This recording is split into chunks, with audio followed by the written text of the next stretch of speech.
Congratulations, mate. Oh, thanks very much. I understand that you watched it all, which is the best of the worst thing, is when you're an actor and you have to go and try and persuade people that they should watch something. I find it embarrassing. I just don't. It's not very English. Yeah. But if you liked it, I'll just shut up and you can talk for Well, it. I have done all the show. Apparently you have. We Thank you so much. We all have. So here's my, what is it? Today, Thursday, isn't it? So here's my Wednesday. So up at 4, 35-mile commute in, show, post-show chat about the show and about other shows, and then commute back home, and then Wednesday's date day with my wife, so a couple of hours in the afternoon with her. Then I try and stay a little bit... She gets slotted in to your life. Yeah, exactly. Try and keep a little bit fit. Then on Thursdays, I have to pick the kids up. It's my turn to pick the kids up 3:30. The little ones have 5 children, 2 grandchildren. So the little ones pick them up at 3:30, and then I take... Walt goes to his little rock guitar thing for 20 minutes. Then Boo and I go to the park for a cup of tea, wait for Walt, and then we go off to Little Aces tennis till 5. Oh, wow. Then we have tea, and then... the big boys get home from school 6 till 6:30. I actually pick one of them up at 6:24 from his bus drop off, and then I go to bed at 8:30. Wow. Yesterday I did all that and I watched your show for 4 hours. I don't know where the 4 hours came from, but you just find them if you need them. I watched the first hour and I thought, this is too good, man. I thought I'll watch another one. And then I just had to watch all of them. Mate, it is the best, one of the best things I've ever seen on the telly. And I have to watch TV for a living. Congratulations. Oh, I'd like to say thank you and take the praise, but it's really due to Jeff Pope, who was and Paul Andrew Williams, who directed it. Jeff Pope has been, I'm sure many people will know who he is, but if not, he did Philomena, Stan and Ollie. He's taken many real-life things from the headlines and turned them into brilliant drama for 30 years. So Little Boy Blue, the BAFTA-winning thing about Hillsborough. And he was at an airport and he read Jennifer Grant, Cary Grant's daughter's autobiography, and then he read Diane Cannon, his fourth wife's autobiography, and the very different men that they knew, and he became intrigued about this man who he had idolised on screen, and it's him. I mean, you get praise as an actor when you get a part that is as three-dimensional, as complicated, and as disturbing, and as resonant as playing Archie Leach, because, as you know, because you've watched it, and people listening won't, he wasn't Cary Grant. Cary Grant was this creature on screen that somehow he hoped would save him from this tortured life, inner life that he lived. And it didn't, of course. The more famous, the more loved he got by strangers, the less lovable he felt. And he'd started off life being completely unloved and neglected and abandoned and abused. And he just sought his whole life some way to fill that hole. He took acid hundreds of times with doctors and destroyed all of his marriages, all of his relationships, until, this is my pop psychology theory, but I wonder if you agree, because now you've seen it. He sought love and it didn't work. And when he started to give love, that kind of unqualified love you just described for your kids. Yeah. He had a child and something started to heal in him when there was someone who came along that just needed him to love in an uncomplicated way. Yeah, absolutely, 100%. You're not the only person who plays Cary Grant in this amazing 4-hour, 4-part series. ITVX Today, it's one of the best things you'll ever see on the telly. Who are the other people? Well, Callum Lynch plays him as an adult from 16 to... I don't know, whatever age you think I am when they've strung me up with elastic. By the way, pretty good range you do, don't you? do. Well, I liked playing him at 80-odd because I'm covered in prosthetics. I don't know. There's a bit when I'm younger where underneath one of the wigs there's a whole bunch of architecture and bungee cords, and I'm not sure, it doesn't look like I'm hanging upside down in the cupboard. But anyway, we get away with it. And Callum's the one who does that brilliant transition from Bristol to the strange, strangled mid-Atlantic sounds that he ended up with. And he's really something. I mean, I think, obviously we're the same age, but he is a film star in the making, Callum, I think. Yeah, well, and we can talk about any aspect of this film at any point in Cary Grant's life, and about the fact that, this little boy was treated terribly by his dad. Yeah, not so much by his mum. Because she didn't really have any choice in the matter. Well, she was badly depressed. When he came along, she was so badly depressed and controlling. She was a difficult lady. Elsie, when she, in every stage of her life, she was a difficult mum, but at least she didn't beat him. And his dad was very violent and very drunk and then just abandoned him completely. Yeah, told the most terrible lie you could tell a child, without question. Yeah. And the journey from Bristol, from this kid, and then he runs away with the circus. And the guy who runs the circus, Pender. Is it that's a real person? Oh, listen, everything you see on screen is real. It's all. We don't make anything up. So he was because you never know; it could go either way. And he seemed to be a very decent bloke. Well, first of all, it's 82 years condensed into 4 hours, so I don't really know about Mr. Penn. Mr. Penn had a troupe of teenage acrobats. That's where Cary Grant learned to stilt walk and be. He ended up being when he was in New York. He was a carnival When he was barker strong, and stuff. wasn't Yeah, and in fact, in a lot of his early films, he was always trying to get a backflip in or a cartwheel or something. He thought that's what he had to offer. But Pender had a bunch of teenage acrobats because all the men were off at war. That was the First World War. Right. And it seems like he was very benign, and obviously Cary Grant never gave anything away, any of this stuff. Other people uncovered it in biography. Was he really as benign with a bunch of boys travelling around? We're not quite sure. So, but he ended up in New York. And you must keep talking because I'm just going to do this. Okay, with this troupe, and then he didn't want to come home. The troupe were going to come back, and he said, "Look, there's nothing for me in the UK," and he stayed there. And then he tried to act, and but he struggled. New York was a struggle. He was on the streets. He was hustling. He was selling ties. He was a gigolo. Who knows what else he did for money? Yeah. He was a very pretty boy, a teenage boy, and he was struggling to survive. He was desperate, wasn't he? There's things you don't want to put on screen if you're not sure that they happen. But it was a pretty terrible time for him. And again, hungry a lot of the time, really hungry. But absolute superstar material, at the core of his being. It seems that way anyway. Well, I don't know. What he was really pretty. So he was spotted. He was put in musicals originally, but he couldn't sing. Yeah. But they just kept on. He'd been in a musical and they'd fail, and someone else would cast him in something else because he just was gorgeous on stage. Fay Wray was the first one who he stayed friendly with the rest of his life, who cast him opposite her in this romantic thing where he first had a break. And his character was called Cary. That's where he got the name Cary from later. And he kind of failed upwards on stage, but then he formed his own tumbling act and circus-ated comedy sketches. But I think he married up often. He married, so that we can't chronicle all the marriages. Our show's about Diane Cannon, but the first person he married had been in Chaplin's films. So for him, that was a real connection. She was something big. And he went to California with her, but she wanted to do a screen test to try and get in talkies. She didn't get anything. He did a screen test the first time, and they wrote, he's got a thick neck and bandy legs. And he failed, came back to New York. When he went for his second screen test years later, he was a contract player. And his second wife was someone who would help educate him because he'd been expelled from numbers of schools. But he aspired to being an English gent in Hollywood. And he met this woman who was very well read. And she also introduced him to therapy and Eastern philosophy, acid, LSD, huge believer in LSD, they all were.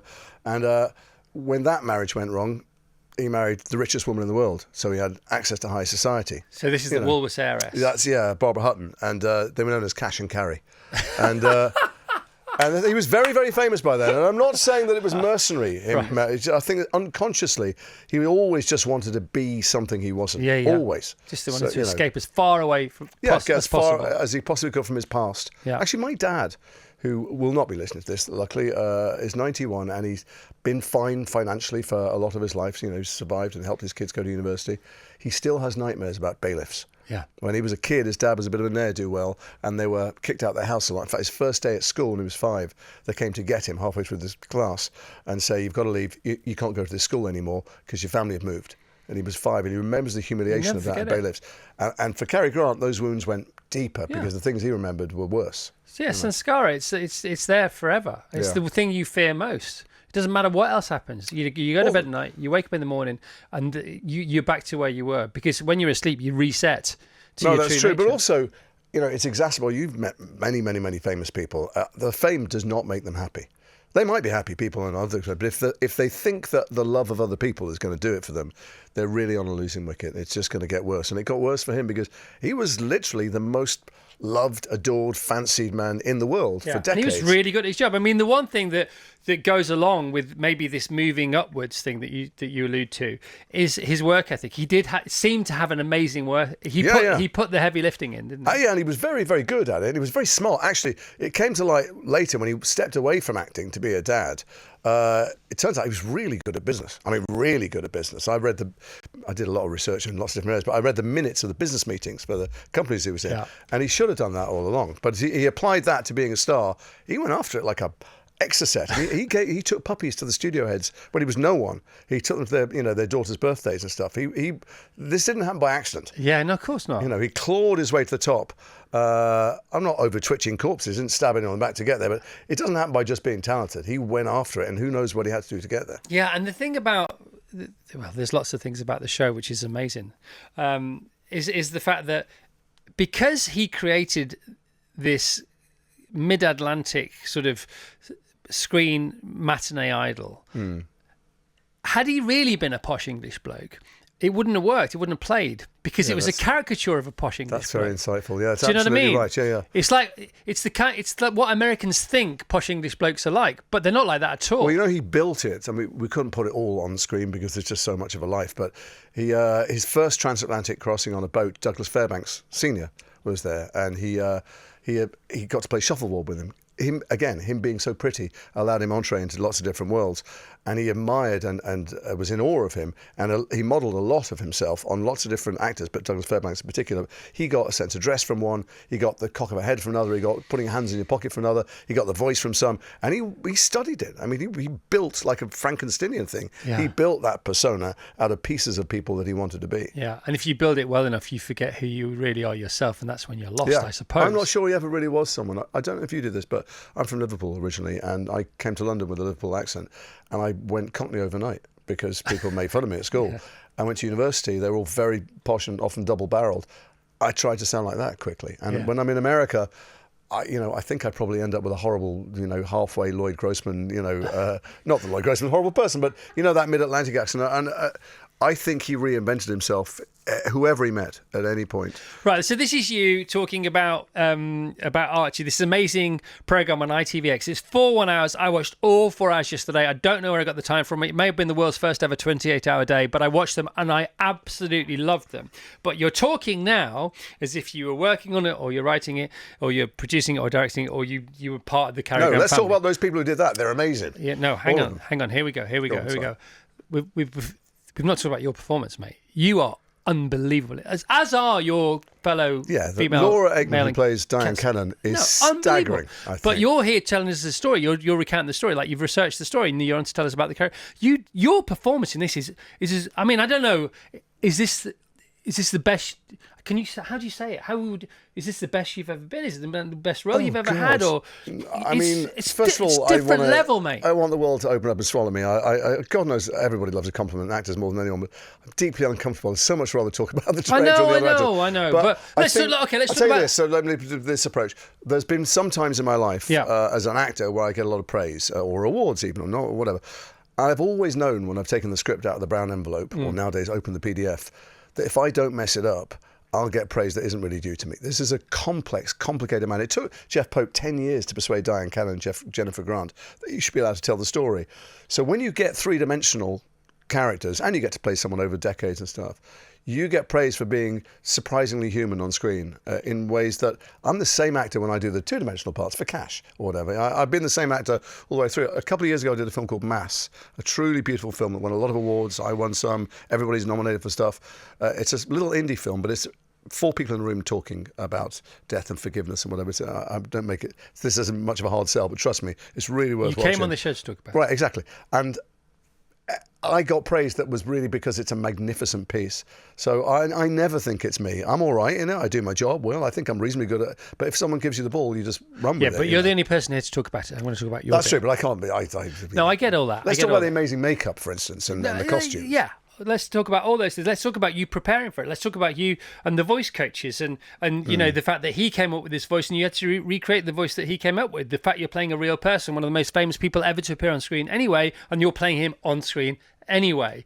And so do you do an impression of him? Do you do a recreation of him? How do you get it so right? Do you have to get it right, or do you just have to get the message across? God, well, first of all, I was just terrified of doing it at all.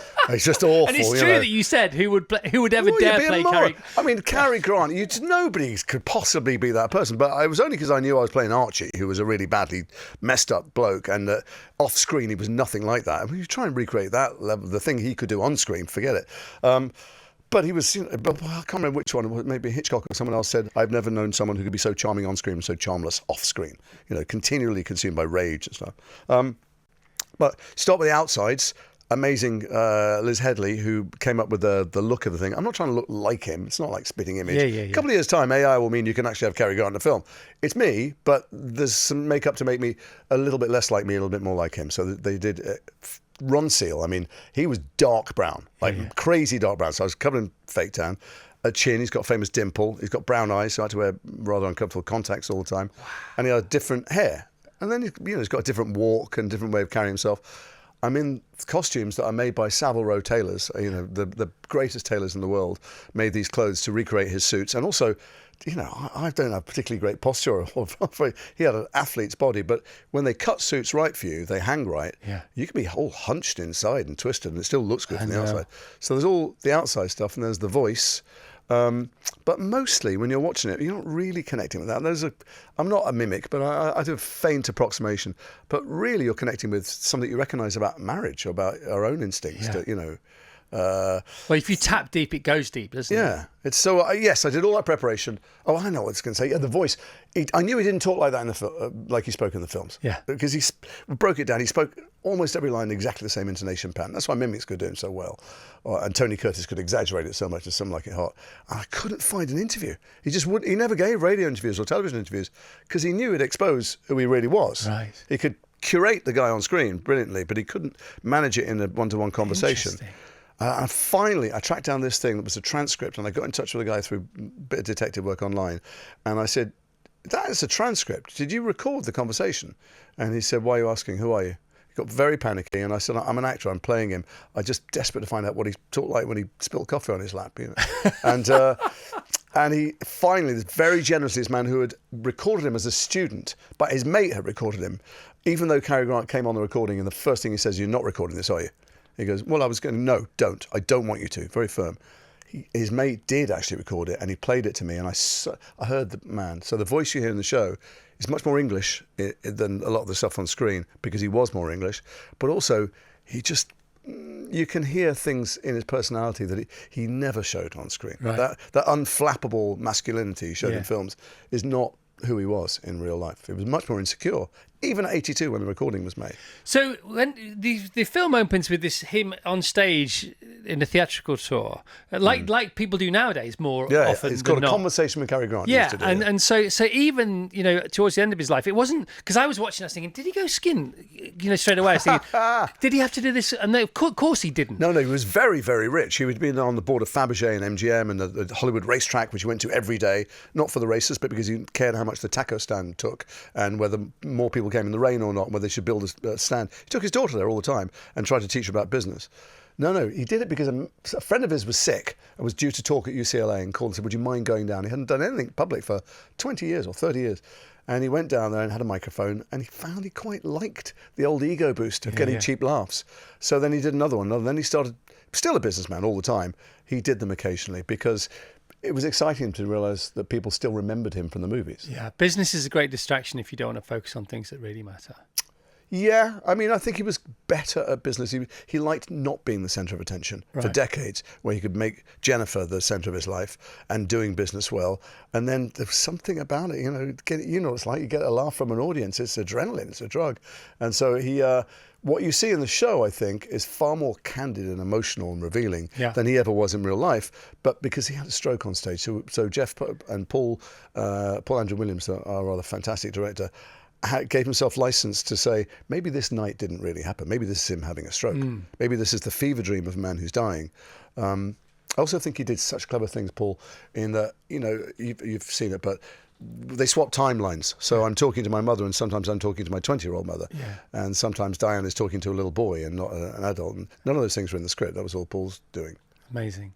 What about the house where you've shot it? Where is that? So I'm always worried about showing people how the sausage is made too much, because you want you to believe that you're watching Hollywood. We shot in Liverpool, right next to an open sewage farm. So someone said to me the other day, what's your fondest memory? And I said, trying to have sex with beautiful Laura whilst trying not to throw up because of the smell of the sewage farm next door. But we shot in Liverpool, and we did a week in Spain. So no Los Angeles? No, and it was very hard because I'm from Liverpool, so I get there in the morning, everyone's talking like that to me. I've got fizzy water in your trailer, Jason, all right. And I had to try and hold on to Cary Grant's accent. Liz, who did the makeup for hours every day, she's telling me about her life, and I was just going, oh, please. That is amazing. So Liverpool and Spain for a week. Yeah.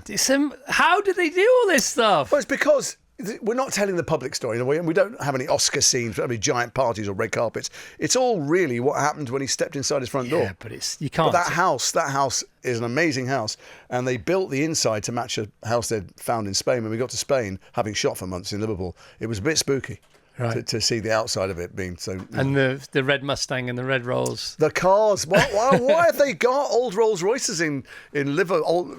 American cars as well in Liverpool and in Spain. They're everywhere, mate. They're everywhere. And because you love old cars, of course, don't you? Yeah, a lot of the cars are being pushed. Some of them didn't quite work. They often are. There's a scene with me and Harriet Walter having chips by the side of the road. It was meant to be a driving scene, but obviously the engine backed up 5 seconds in. Yeah, that was the yellow and black Rolls, wasn't it? I knew you'd remember. Morning, Christoph. OMG, Jason. He's so eloquent, interesting, and what a decent bloke. I could listen to him all day. He's so interesting, so humble. I'm 59, heterosexual, and I'm in love with him, says David Newcastle. See, now that's touched upon a lot, isn't it? The potential bisexualism. Well, first of all, I think he was keen to, he people pleased, and he was available for hire to be a gigolo to women, maybe men too. He never said publicly that he had relationships with men, but he very well documented that he had a man who he lived with as possibly as a husband for a dozen years, Randy Scott. And it was a question about whether we put it in or not, although he sued someone for saying he was gay. But then I think he was preserving the legacy of Cary Grant, the on-screen creature that he created. And in private life, as reported in many biographies, he was very open about he'd been with men for a long time, then he was with women. I mean, Diane said, when I asked her first, no, I can't swear. Can you beat me? It's live. No. So I think he was fluid, but he wasn't hiding anything. No, and it's addressed, quite elegantly, I think. Elegantly, squarely, gently, softly, but it still lands with all the gravity that it needs I think you watch it, you know perfectly well what he's saying. It's just. We also only document one relationship. We don't document the other wives as well. So people ask, well, how come? And all the mentions of Marilyn Monroe, and there's the lovely thing with Grace Kelly, and then there's the Audrey Hepburn moments. And it's all, It's a bit scary because we're recreating a bit of the actual film. I know. And then the Mae West scene. I didn't know the Mae West stuff. Mae West championed him. He was friendly. He stayed friendly with people for a long, long time. And Mae West gave him his first big break. He was a studio player, but it was the famous line, wasn't it? Famous line. Well, she doesn't say "come up and see me." It's just, "Why don't you come up and see me?" Yeah.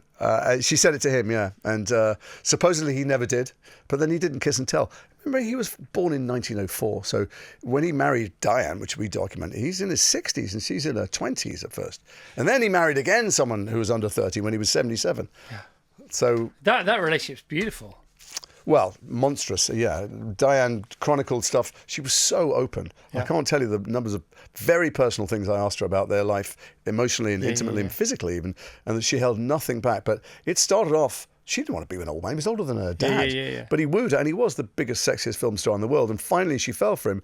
And once she was married to him, bit by bit, what became clear is that he thought he loved and wanted this young, vital energy, the supernova that would shake him out of his life. But actually, he did the same as he did with his other wives. He told her exactly what to say, exactly what to wear. He shouted at her all the time. He found fault with her, everything she did in the house, everything she touched, everywhere she went.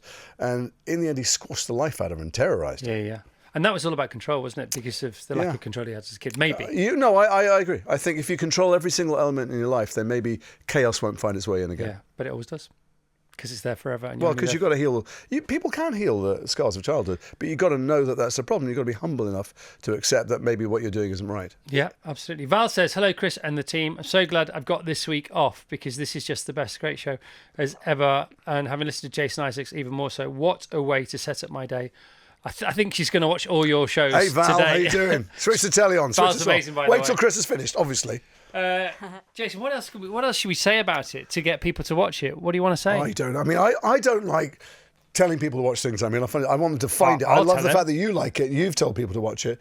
I did. So today, I don't do it much on my phone, but I see everybody else in the world do it in my family. Just think that there are lives that are shinier.